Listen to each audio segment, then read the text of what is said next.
So here's my big crock pot filled with bones, and I'm not going to add any herbs or spices or anything to this for the first round. I will for the second round, but the first one I'm just going to cover this with water. There's 8 cups, and I'll probably need a couple cups more.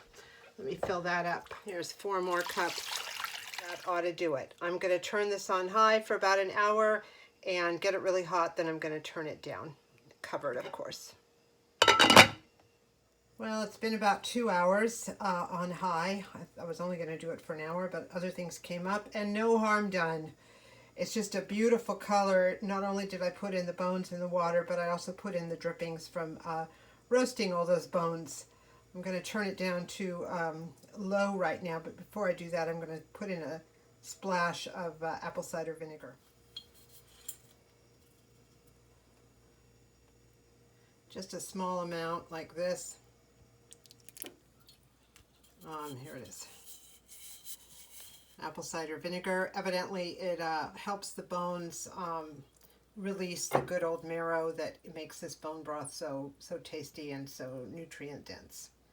All right, I'm going to put the cover back on and let this cook for the next 12 hours at low. Well, the soup was cooking all night. It's a beautiful dark brown color. I'm going to pull out these bones right now and set them aside for round 2. And when I'm done with that, I'm going to, whoops, falling apart. I'm going to take the ladle and pull out the liquid and put it in a separate container here, like this, and then start all over again with cooking broth.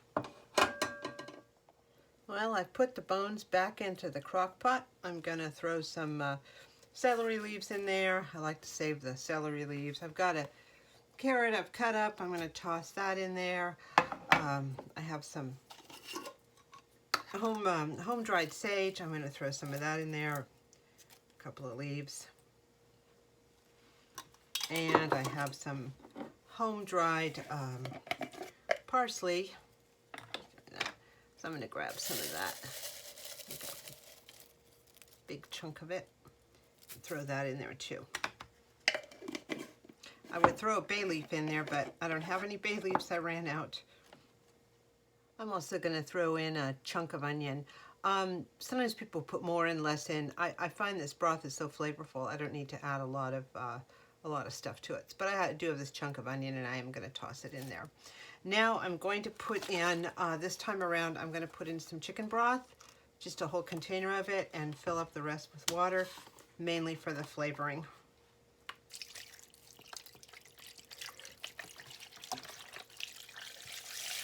And we're going to do a second round. I'm going to top this off with water, and we'll turn it on high and start again. Here we go. We're going to add some more water, get it a little higher, maybe about another carton full or so of water, maybe a little less. Good enough. I'm going to put the lid on.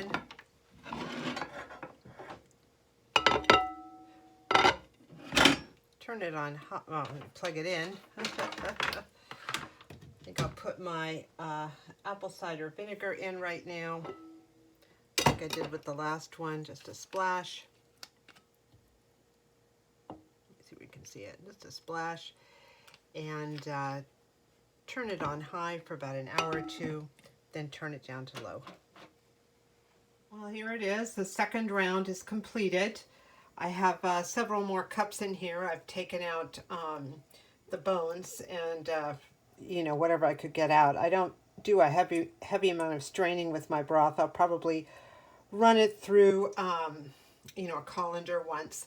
The rest of it is in here. I took out all the meat, the bones, all that stuff, and it's actually draining. This is a pasta pot with holes in the middle, so it's draining into the bottom, and I'll probably get another cup or so out of that.